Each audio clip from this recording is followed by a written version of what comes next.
Imagine there was a periodic table for human behavior, 35 secret scales with 7 precise levels that quietly govern how you think, choose, and relate to everyone around you. Jim Marshall calls this system Septemics, and today he's unpacking how finding your level can instantly change the way that you see yourself and every person in your life. Let's dive in. When you find your basic purpose, it is a life-changing moment. You're never the same after that.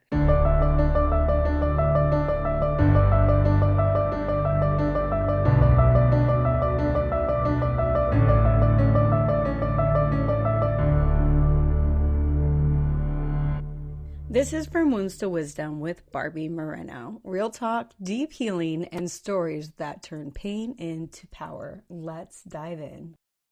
So thank you, Jim, for being here. I'm excited to talk about your book, the way that you have changed the way that things are, how we perceive ourselves and how we can change ourselves. So I'm excited to have this talk with you. Thanks, Barbie. I'm glad to be here. I feel like there's not like a lot that I can really ask to get you started because you know your work. So if you wouldn't mind just giving it to us. Well, the first thing I should say to give some context to your viewers is that I am the discoverer of hitherto unknown natural phenomena, which greatly aid in the understanding of people, from which I developed a revolutionary practical philosophic system called Septemics and published it in the book, Septemics, Hierarchies of Human Phenomena. Septemics is a philosophical science based on the fact that many phenomena related to humans occur in a sequence of 7 levels. Literally, the word septemics means of or pertaining to 7. So Septemics comprises a collection of scales, each of which breaks down some area of human phenomena into a hierarchy of 7 steps. There are 35 such scales, each of which is unique. And between them, they span the spectrum of human experience, meaning any problem, dilemma, situation, difficulty that anybody has that has to do with people can successfully be analyzed by one or more of these scales, usually more than one. You basically say in your book, there are some things that are just basically who you are. And then there are traits on these scales of things that you can change. Is that accurate to say? Well, I would say every person is at some level on every scale. That is within that axis who you are. There's always the possibility of moving up to the next level. The first scale is the scale of basic purposes, right? All right. And I'm just going to go through the scales a little bit if you don't mind. Okay. So the highest part on the scale would be what you call the type as a saint. And the objective of this is to be in transcendence. And basically how this shows up is courage, wisdom, ethics. Right. At the very bottom of the scale, so you go 7 levels in each of these, like you said. So 7 levels, the very bottom one would be subversive. And so this is like a negative on the scale. Its objective is basically to be just destructive, right? It's destructive. Right. And it shows up as fear, stupidity, criminality, right? Right. So the one thing I do love about your book is that it compares people that we know. So it says like this person is currently is on the scale at XYZ. These are the reasons why they would be on the scale. But can you give us kind of how the basic purposes work? Well, every person has one of 7 basic purposes. When you find your basic purpose, it is a life-changing moment. You're never the same after that. Because what happens is you throw out the other 6, you say, those are for somebody else, this is who I am. And then it's much easier to live. Everything that happens in your life will come into focus with that basic purpose. If we start off as loser, you say that we can only go up one place on the scale at a time. That's right. So we can only move up or down one level. Exactly. For somebody to change their basic purpose, not all of the other things, but their basic purpose, is that difficult? Yes. Yeah, that's what I was reading from the book. It's a very big deal. Yeah. And it's clear if you look at the scale, the reason why that is it involves what in Eastern philosophy they call a reversal of polarity.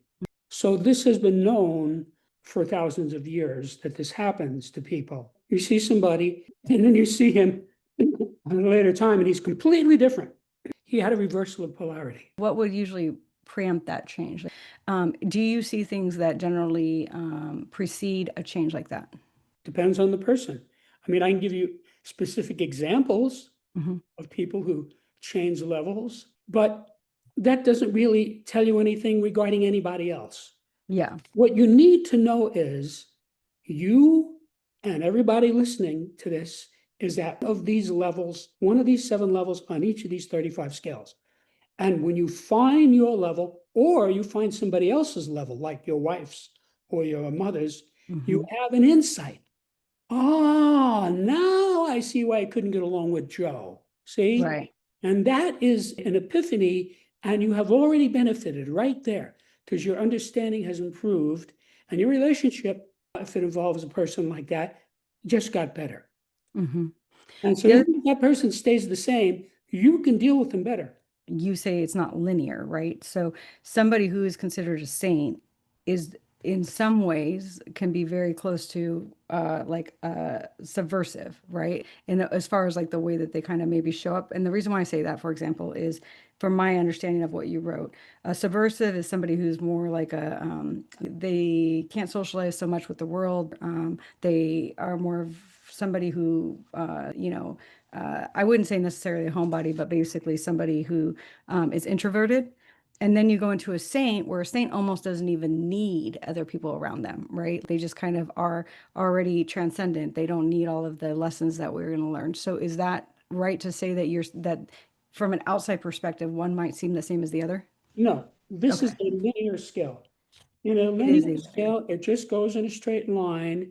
You're not going to mistake number 1 for number 7. Mm-hmm. If it's a spiral scale, That's what it was. which is the alternative, then you have an apparent congruence between level 1 and level 7. Mm-hmm. And that is a catastrophic mistake. The best example of that is Jesus of Nazareth. He was at level 1, Mm-hmm. and they treated him as if he was at level 7. Right. And I'm not talking about necessarily this scale, but there's 34 other scales. Mm-hmm. So it was a classic mistake of mistaking the best for the worst. Mm-hmm. And that happens a lot. So that's why Abraham Lincoln got shot in the head. Gandhi was assassinated. Right. So you have these people who are magnificent people at very high levels who people hate and kill. So I know you said so there's 7 scales, but there's 35 total. There are 35 scales. Each of them has 7 levels, which is why it's called Septemics. I wanted to go to chapter 2, which you talk about the scale of personal influence. So Yes. you start off at the highest level is telepathy, and then martyrdom is the 7th level, right? So Right. again, a linear scale, and in between is everything in between. Right. Um, and so telepathy is like it says will, and then martyrdom is humility. So can you kind of give us what is a scale of personal influence and how that works? Well, let's talk about what would mean by personal influence. If I Hmm. hit you over the head with a club, I would be influencing you, but Hmm. that's not what I mean by personal influence. There is, when you interact with someone, that person has some influence on you. And there are 7 ways that can occur. So, for example, level 2 is charisma. Right. Everybody raved about JFK's charisma, Elvis's charisma, and they were right. Hmm. They influence people at level 2. There are these 7 levels, and obviously, I don't recommend level 7 because you wind up dead. In the martyrdom, the Right, humility. right. That's what Jesus did. Hmm. 2,000 years later, something like 1.5 billion people are still following him. So So that's he interesting, obviously right? had a big influence. Right. They wear a crucifix, right? Hmm. So they're celebrating his death. Hmm. That's how he influenced the world. Which is interesting because on the basic purposes, he's a 1, a saint, but then in the scale of personal influence, he's a 7. That's right. That's how he influenced people. Yeah. It's interesting that there's such a difference between the 2 scales and the way that he would show up, right? That's right. And you would think somebody like Jesus would, again, depending on what you believe about him, but that he would be in the world of telepathy, right? Like, I'm sure he was with some people, mhm. Okay, but generally, I've studied Christianity at great length over many years. right. Clearly had an influence. This is embedded in all of their dogma and their literature. He influenced the world by his crucifixion, and it's very, very that that's how he influenced the world. Right. And And by it's, and it's even clear from his own words, if you read the gospel, that he's saying that. Mhm. But that doesn't mean he wasn't using these other levels with people in his life. Right. It's just how he influenced the population. Right, Okay. So chapter 3, you go to the scale of choice, which is a spiral scale. This one's not linear. right. And then, so tell us the difference between a linear and spiral. Okay. In a spiral scale, there is an apparent congruence between level 1 and level 7. It's very easy to make the mistake of viewing a person who's at level 7 and thinking they're at 1, or viewing a person at level 1 thinking they're at 7. Hmm. Great example of this is Adolf Hitler. The Nazi thought he was the greatest guy in the world. I'm Right. not exaggerating this. They believed he was the greatest man in the world. Okay. This was a man who was at level 7 on the Hmm. scale of basic purposes. Hmm. So, so that's what so obviously they were treating him the way you would treat somebody who was at a very high level. Hmm. And the That, opposite is also true right. for Gandhi, who was at level 1 and was assassinated. Mhm. They were treating him as if he were at some very low level, perhaps level 7. See, so that's the danger of a spiral scale. So the scale of choice. So the level 1 is no choice necessary, transcendence, right? And then you go all the way down to level 7 where it says no choice. So both of them have no choice. But the difference is in level 7 it says possible and oblivion. So you go from transcendence to oblivion, which this is kind of what I was talking about a little bit ago, that these could get mixed up, right? Because the transcendent person doesn't necessarily need all the drama, need all of that different stuff. And then you have the oblivious person who's living on a cloud and they don't see anything that's going on. Is Right. it? Yeah. And then in between you have It's those. no choice possible, right? And no choice necessary. Right. Big difference. Big difference. But could show up the same, like if somebody didn't know, they might Right. see them and go, oh, they're completely oblivious. Either uh, at a cursory view where you're not really paying attention, or just a dopey person. Mm. You can't see the difference. So that's just that person's level of perception. Or like I went to a polo match once, and the person who took me was an equestrian, and she picked out a particular horse, and she said, "Oh, that's a wonderful horse." I have no idea what the hell she was looking at. Right. They were all just horses, you So know. you're I don't oblivious know at that anything point. about that. Yeah.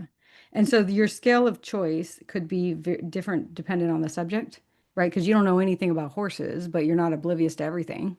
I wasn't talking about that example as far Mhm. as the scale. Okay. I was just talking it in terms of people just can't perceive things Hmm. sometimes. They Yeah. can't, they can't, you Mhm. know? And So, there's lots of that.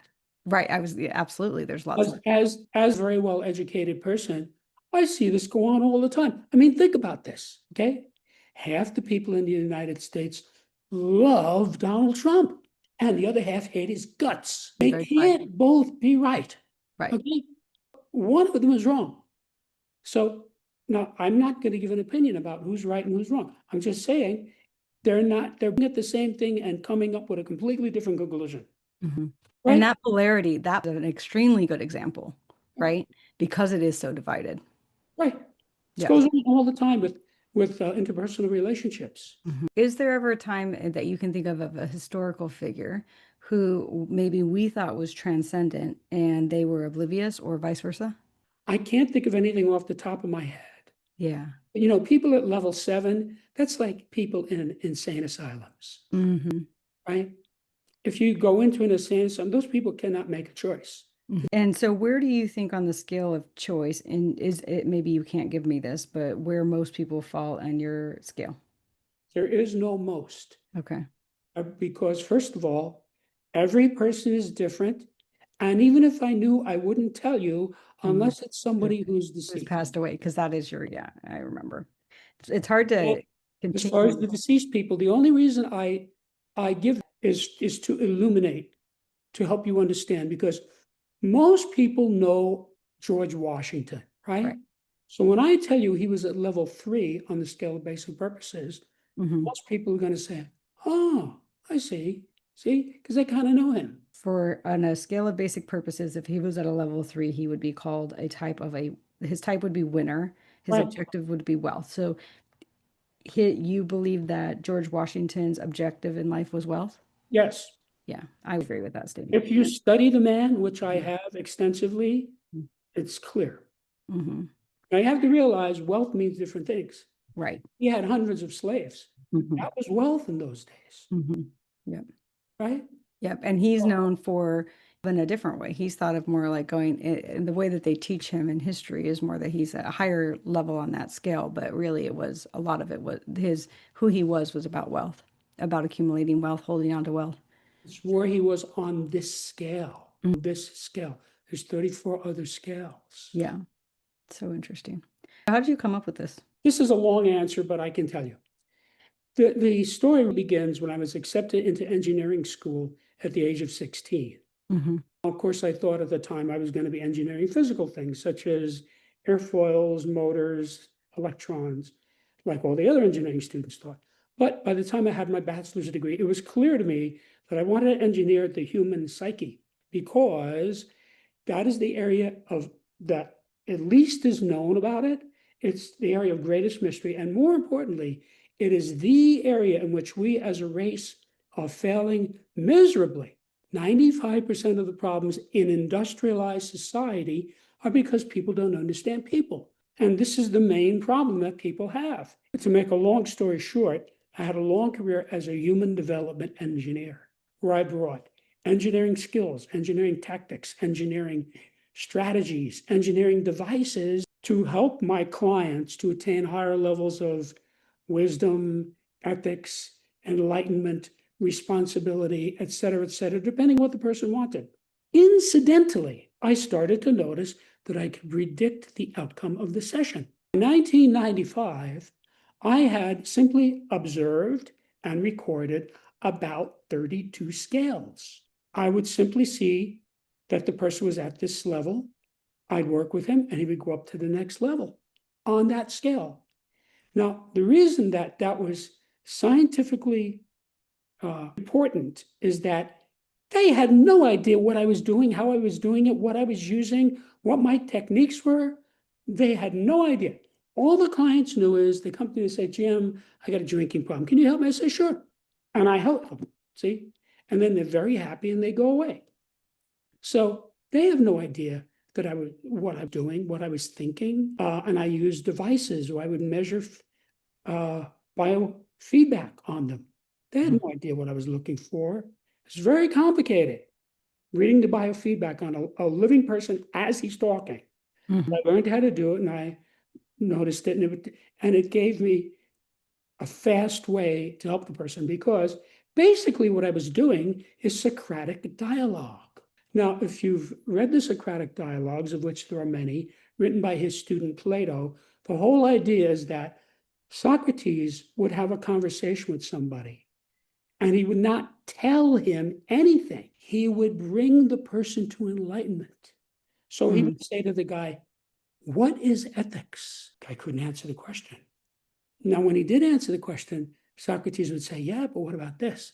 And he would say, oh, I didn't think about that. Mm-hmm. So at the end, the guy would have an epiphany. Now, the only difference between what Socrates was doing and what I was doing is that the biofeedback made it orders of magnitude faster and easier. Because guy comes into me, he says, I'm having trouble with my marriage. Would you help me? Sure. So I interview this guy with the biofeedback. See, he has no idea, but I'm getting this meter is telling me things, that I'm noting them.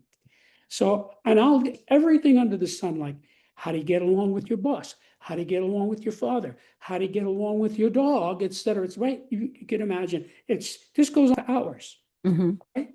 So, and he would have specific actions on the biofeedback, and I note them.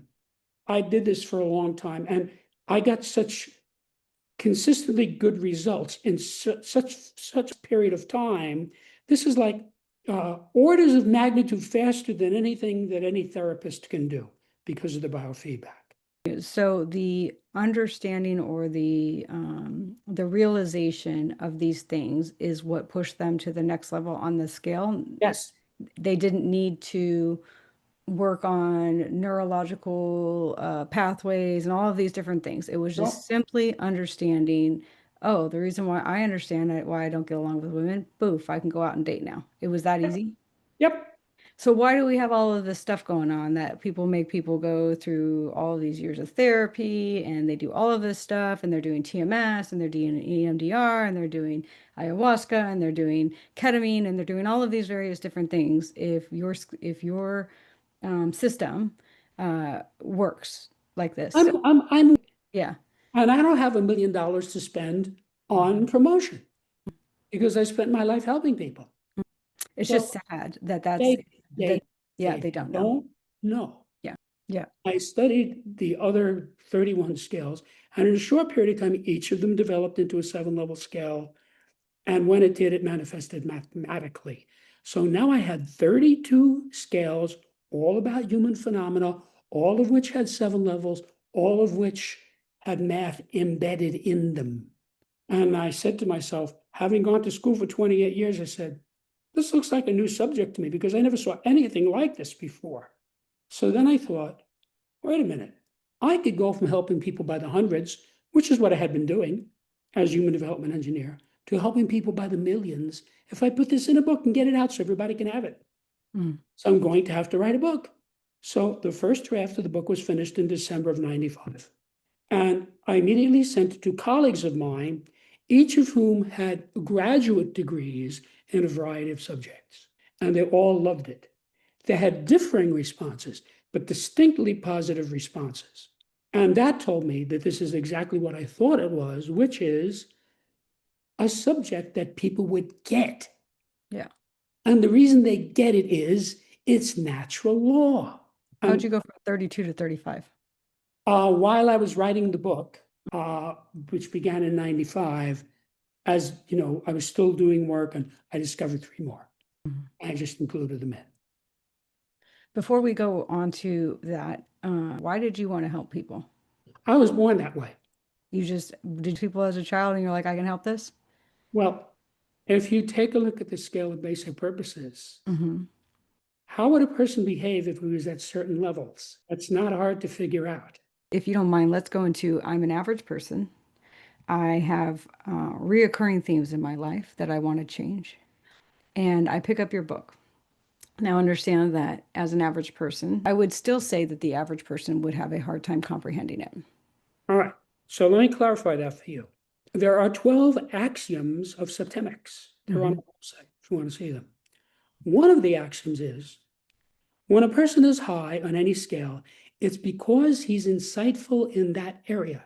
And when a person is low on any scale, it's because he lacks insight in that area.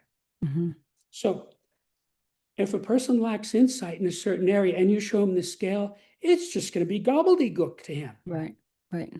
But if a person is high in that scale, he's going to look, oh, I see. Different scale. And a Okay. perfect example of this is Bill Clinton. Everybody knows, who's been paying attention for 35 years, that he's a brilliant person. Hmm. He was a Rhodes Scholar.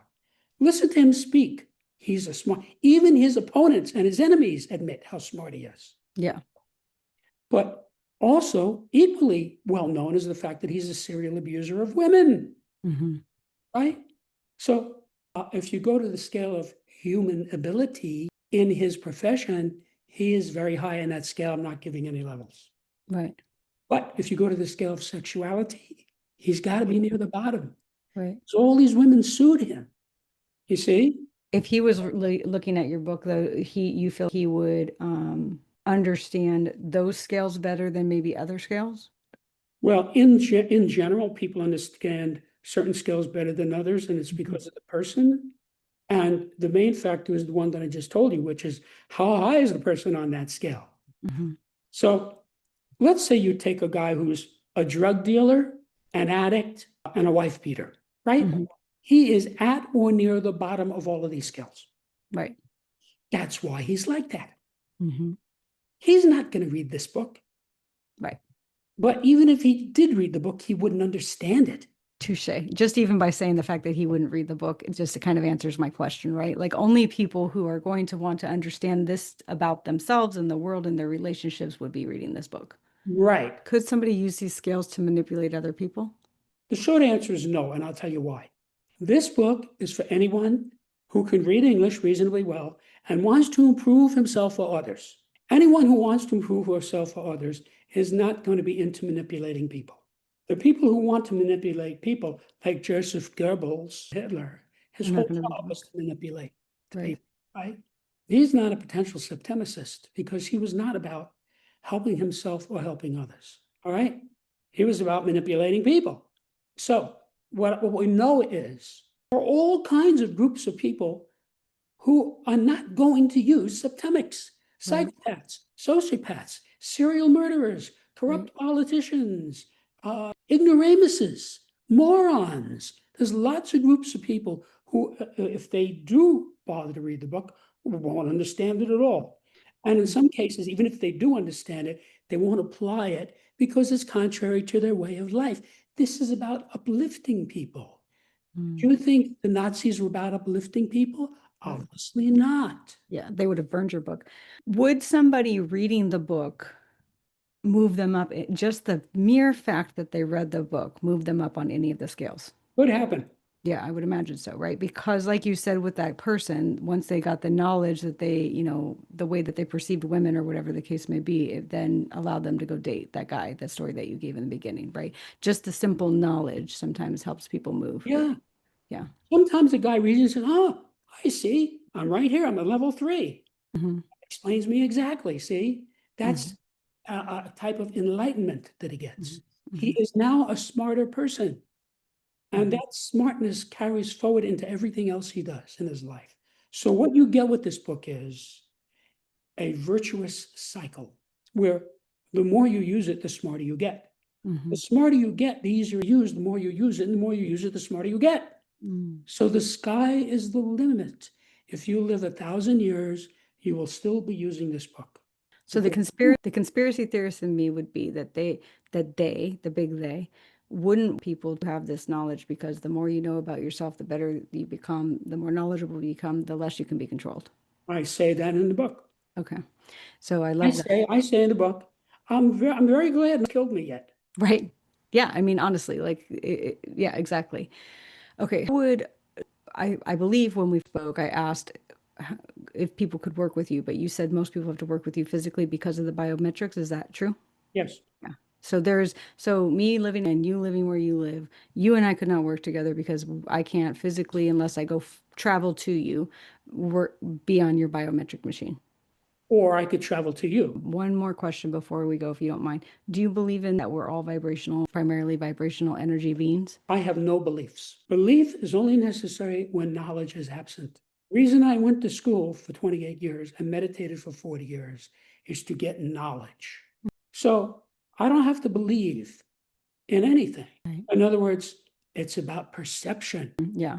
There's a scale of belief, and I talk about this in there. That scale is very specific as it goes from belief down to disbelief. Disbelief is really nutty. Hmm. I mean, you cannot convince that person of anything because they're in disbelief. Doesn't matter what you say, they don't believe it. You're an interesting human. I'm sure that you know this in many different ways. I love it. I think that you have a very gifted mind.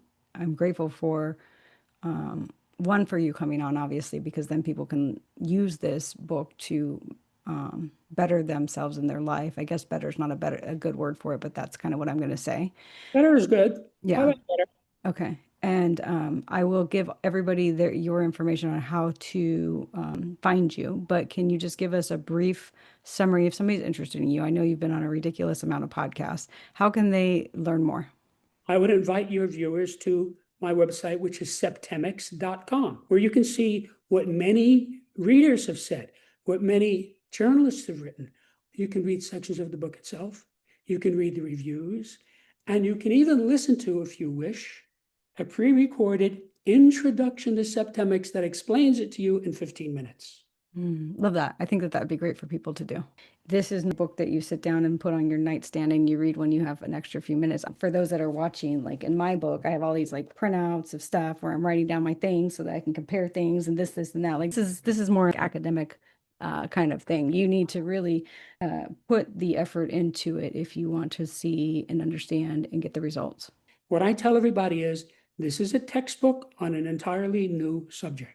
So study it the way you would study a chemistry text, a physics text, a biology text, a math text. Never go past anything. Use the glossaries, use a dictionary, talk to people. Don't go past anything that you don't understand. And when you get to the end, then come back to the beginning, read it again, and find your level on every scale. And if you do that, you will be, by the time you finish, you will be a new person.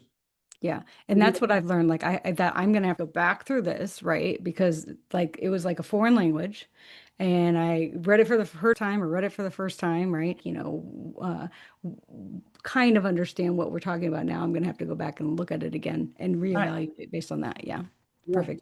I appreciate you. And we thank you for coming on. And again, as I go through the process, I'm sure that I would like to have you back. Okay. I'll be glad to come back. Thank you. Thank you for your time. If this story spoke to you, let's keep the healing going. Visit barbiemoreno.com for my online course, Awakening Your Worth in Healing Energy sessions, one-on-one coaching, and your free healing guide. Your next step is waiting.